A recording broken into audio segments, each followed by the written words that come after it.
So we look at Romans, and it says, "Who changed the truth of God into a lie, and worse than serve the creature more than the Creator, who is blessed forever." Amen. For this cause, God gave them up into vile affections, for even their women did change the natural use into which is against nature. So when we look at what has been the cause of this hatred of creation, this hatred and this use of inverting the symbols, to take the rainbow and to use it in the prideful sense. When we talk about who has changed the truth of God into a lie and caused for women to go against what is their natural use, which is against nature, and likewise also the men, leaving the natural use of the woman, burned in their lust one toward another, men with men, working that which is unseemly, and receiving in themselves that recompense of their error. So when we look at pride, homosexuality, we got to understand where this comes from. And when we look at this culture, this Roman culture, when we look at romance, love, specifically, we look at Valentine's Day. When we look at the celebration of Valentine's Day and the history of romance, when you look, this comes from the Romans, which we're going to do some diving into, so we can kind of understand this hatred for nature. For when we look at nature, nectar, the gods, right? It says here. It says here, Budge etymology. So we're looking here at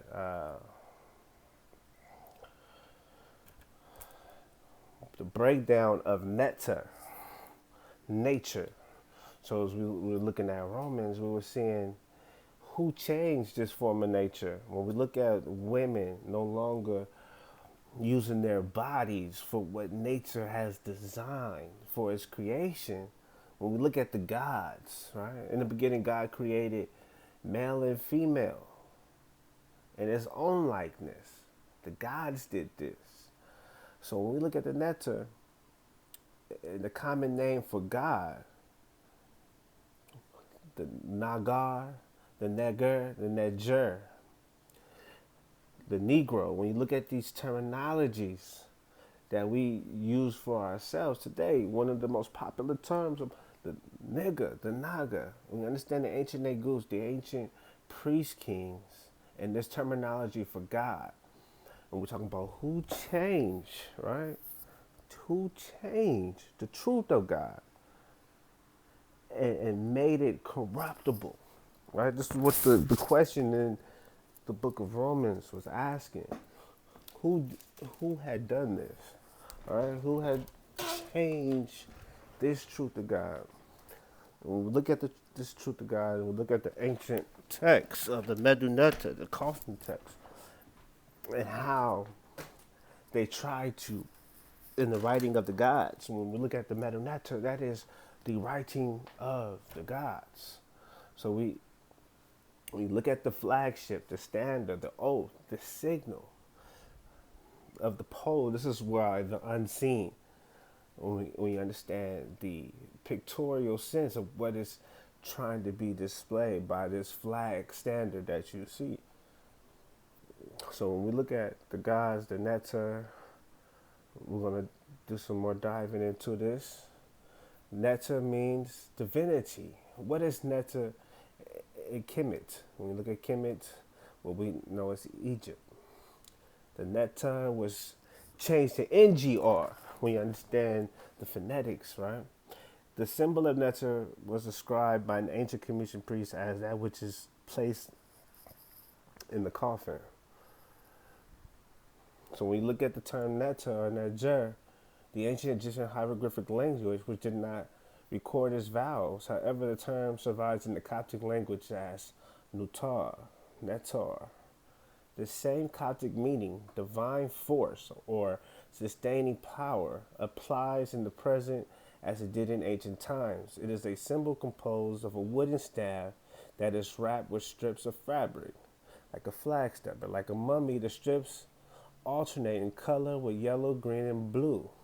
The mummy in Commission spirituality is understood to be the dead but resurrected divinity. When you look at this, right, and we look at Genesis and the death and burial of Jacob, the patriarch, who, when we look at Rome, when we look at Idumea and Edom and Jacob, Esau, who is Edom, and Jacob, these two men were twins in the womb. And the story is that Jacob grabbed the heel of Esau, and this was to be symbolic of how he would get his name Jacob, the heel catcher.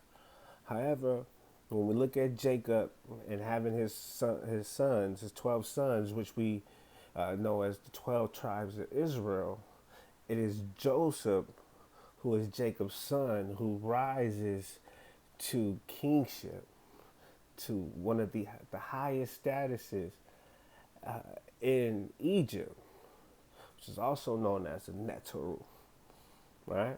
So when we look at this standard that Joseph becomes in Egypt, Jacob's son, he is the one that institutes this process of mummification and this mourning for Jacob and the placing of his organs in the canopy jars and what will be known as the four sons of Horus, and part of this symbolic ritual of this resurrected divinity.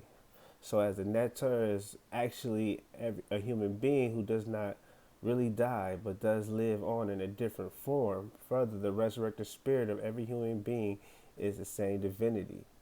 Phonetically, the term Neteru is related to other terms having the same meaning. So we talk about the Christ consciousness. We're talking about the return of Christ. We're talking about the collective return of this energy, this spirit. All right? Now, this truth of this matter, of the returning of this spirit, the returning of, sometimes say, the Black Messiah, or this resurrected spirit, this resurrected energy. This is why the term nigger, Niger, the Neguses.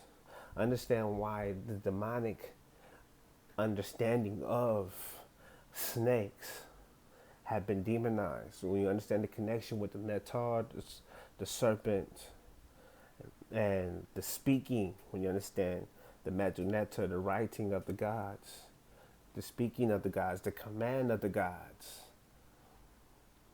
When we're talking about divine laws of nature. So when we look at this Neteru and these creations, this is important when we look at today, when we look at people say that they are a part of pride, right? They are against the forces of the Neteru that are a part of creation. Well, let's get into it, all right?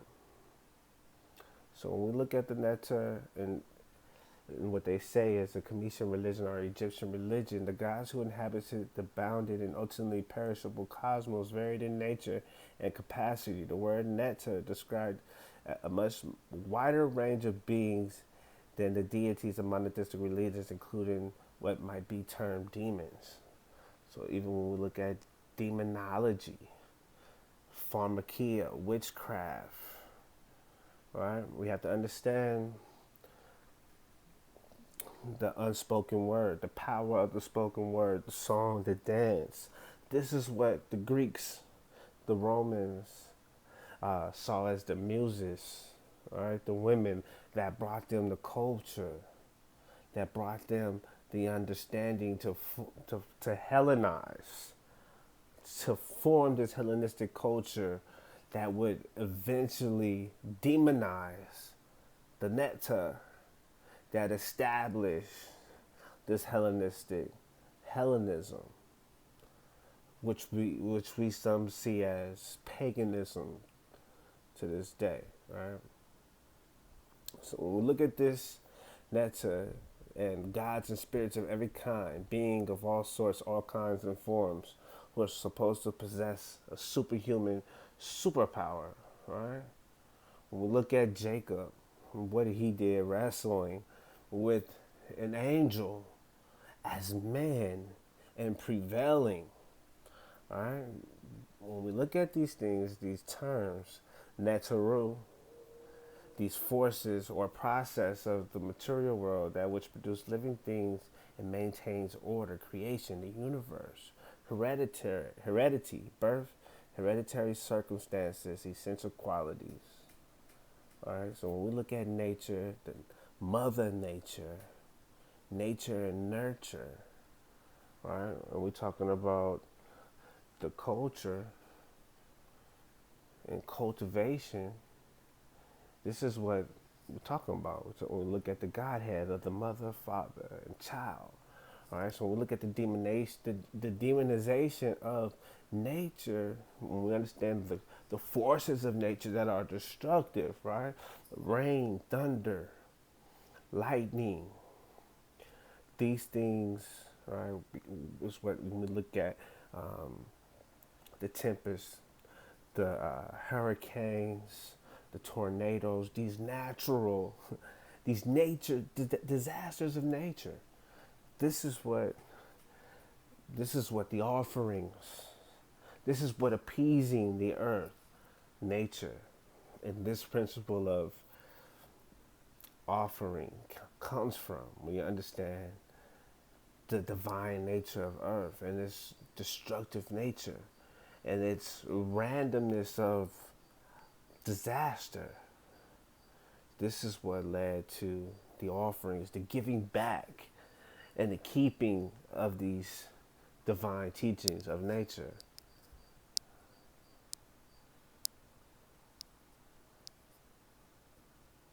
So when we look at nature and the restorative powers of the body, the bodily process, that power, the powers of growth, nature, the being, the principle of life, the character of essence, the course of things, right? Birth, natas, to be born, nasi, native, to give birth. This requires the Godhead, the mother and the father.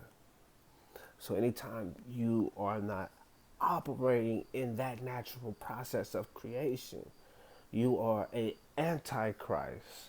You are anti-life because you are against the course of things that gave you life. And you have developed a disorder, an error by not having natural behaviors. And this is what we look at the seven deadly sins and access to abundance, right? And how when you have more than what you should have, how these things in nature, when we look at the building and establishing of societies, civilizations that were prosperous and providing abundance of things, this is where we see greed, we see lust, and once we see the classes and things that start to establish in societies, this is where we see the exchange, the selling of souls, all right, for possessions, not understanding that you are natural, born in a particular place of indigenous origin or growth, not exotic or foreign, right? Pertaining to one by birth, a native land. So when you look at this nature, the Medunetta, and the disconnection from our native land, to believe that we are African Americans, to believe that we are Indians, to believe that we are niggers, right? Let's look at some things here. All right, when you look at a native, a person born in bondage, when you look at the etymology, one born one born a serf or villain, a sense of now obsolete from native, and in some usages from medieval Latin, nativius or natavas, compared to French knife, which is meant from woman born in slavery, right? One born in a certain place or country, original inhabitants of non-European nations where Europeans hold political powers. So this is when you look at native applied to 1600 to the original inhabitants of non-European nations where Europeans hold political powers. For example, American Indians. All right, so just look at this for a second and sit on that for a minute, real quick. Just look at a person born in bondage. When we're talking about the netter rule, and the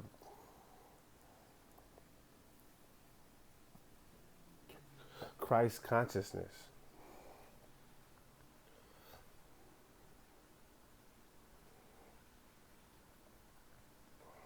All right, when we look at these things,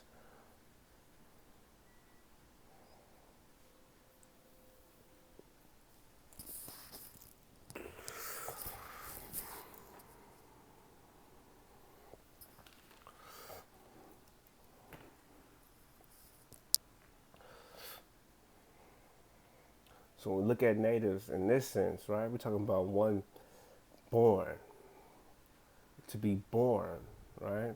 When we look at tribal groups in the Americas, this is it's interesting to look at the different usages of the word because we saw that native also related to one born in slavery. So when we look at the nativity, right, we're talking about Christ consciousness and being a native, the natural, we have to understand the birth of the crown, the birth, the beginning of this lifetime, of this essence.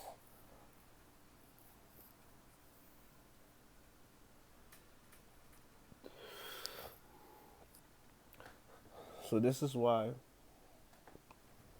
the institutions, when we look at Hellenism and we look what took place and how the Romans used Hellenism along with the New Testament and the Greek understanding, because the Greek deals with so much abstract understanding. They never deal with concrete ideals.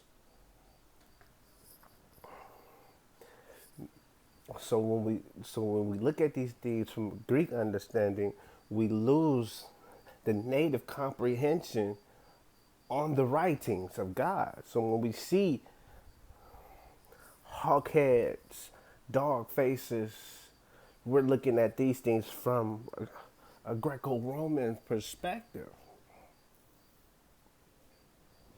a Hellenistic perspective,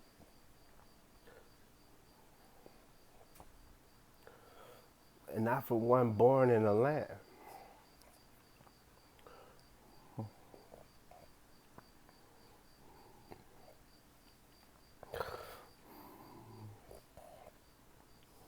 So when we look at life and the existence of one's lifetime, it is this period between birth and death.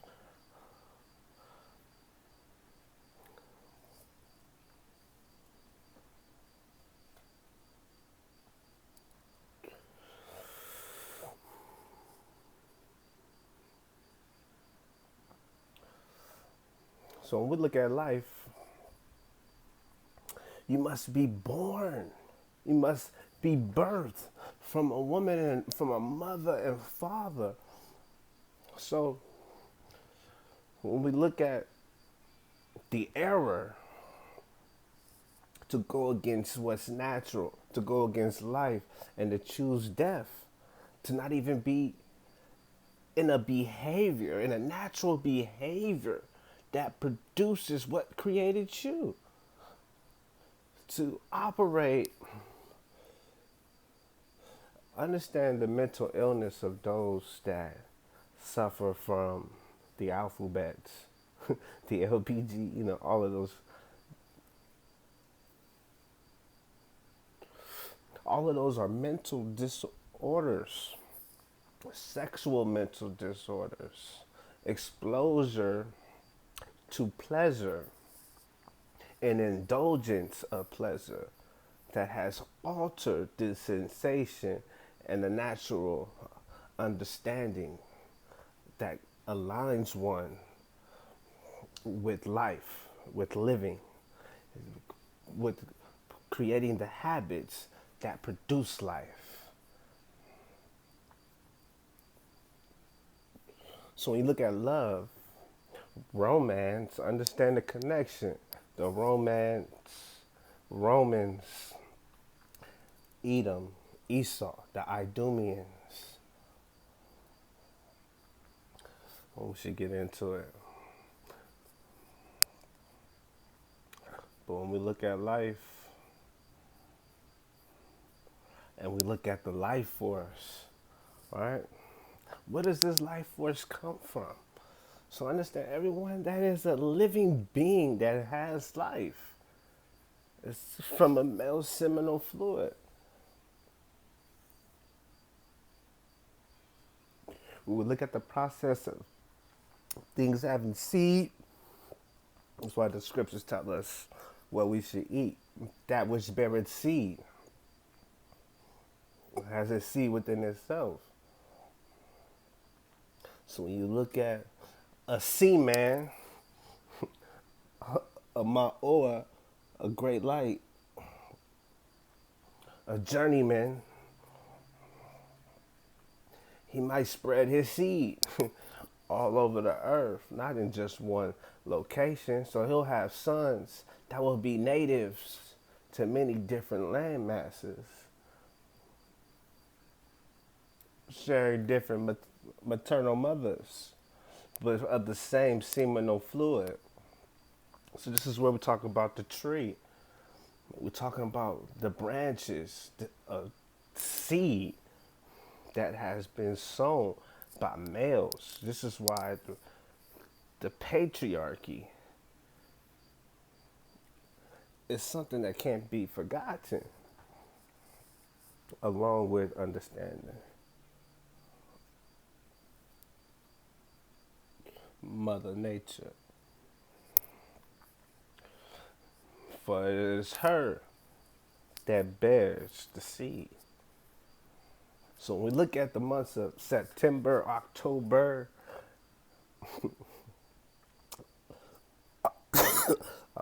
November, December, understand that bear on the end.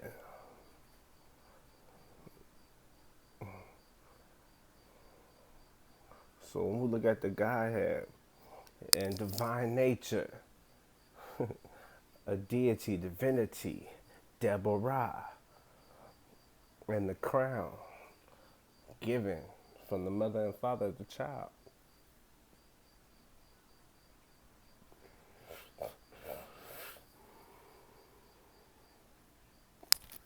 So we look at the maidenhead, the Virgin Mother, Bethlehem, and the stories of cosmic manifestations told in the existence of time, of life, from one's birth to death, so that you can understand day to night, ending of a new day, so that you don't mourn all night, because joy cometh in the morning. You understand?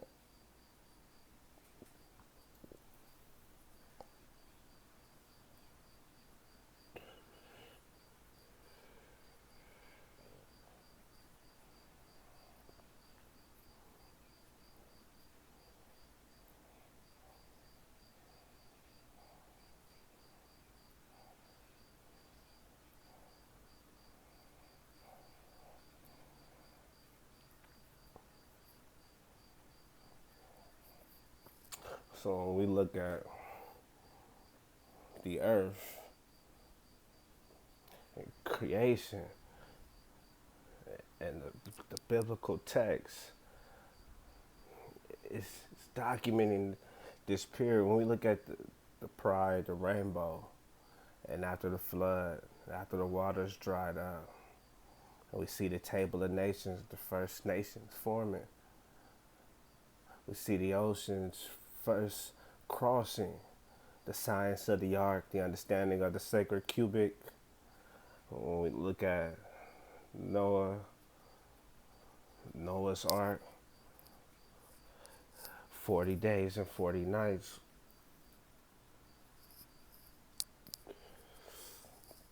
When we look at all of these secret sciences, the mathematics, the teaching,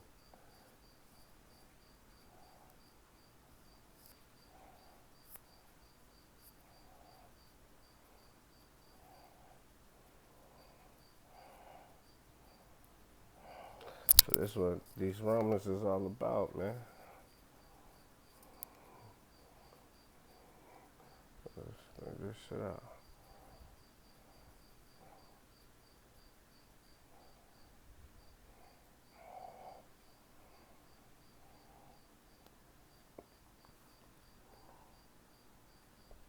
So when we look at Romans,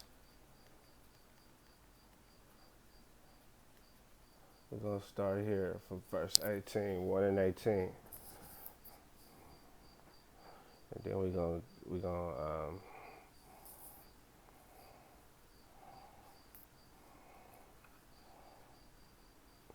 it says, "For the wrath of God is revealed from heaven against all ungodliness and unrighteousness of men who hold the truth in unrighteousness."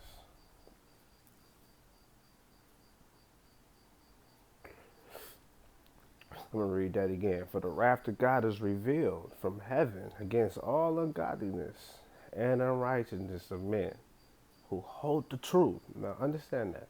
Who hold the truth in unrighteousness, because that which may be known of God, that which is not ignorant of you, that which you don't ignore of God, what can be the knowledge of God, is manifested in them, for God has showed it unto them. For the invisible things of him from the creation of the world are clearly seen through science. This is what science literally means: to know, to have knowledge of.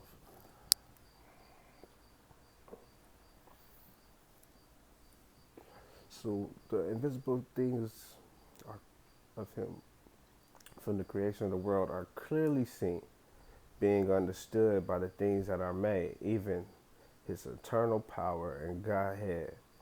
And when we was looking at the Godhead, we're talking about that Holy Trinity. You know what I'm saying? The man, woman, and child. Family pride. The real pride.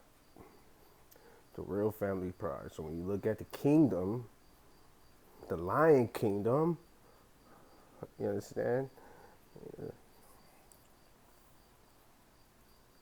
When we look at the kingdom, the Godhead, so that they are without excuse, because that which they know of God, they glorified him not as God, neither were thankful, but became vain in their imaginations. And their foolish heart was darkened, professing themselves to be wise. They became fools and changed the glory of the uncorruptible God into an image like corruptible man, and to birds and four-footed beasts and creeping things. Wherefore God also gave them up to uncleanness through the lust of their own hearts, to dishonor their own bodies between themselves, who changed the truth of God into a lie, and worshipped and served the creature more than the Creator, who is blessed forever. Amen. For this cause God gave them up to the vile affections. For even their women did change their natural use. Look at natural nature, use, and that which is against nature. And likewise also the men, leaving the natural use of the woman, Gay ass niggas buried in their lust one toward another, men with men, working that which is unseemly. They're receiving in themselves that recompense of their error. Faggot ass niggas. Which was met. And even as they did not like to retain God in their knowledge, God gave them over to a reprobate mind to do those things which are not convenient, being filled with unrighteousness, fornication, wickedness, covetousness, maliciousness, full of envy, murder, debate, deceit, malignity, whisperers, backbiters, haters of God, they spiteful, proud, boasters, inventors of evil things, disobedient to parents, without understanding, covenant breakers, without natural affection, implacable, unmerciful, who knowing the judgment of God, that which commit such things are worthy of death, not only do the same, but have pleasure in them that do them. The word of the Lord.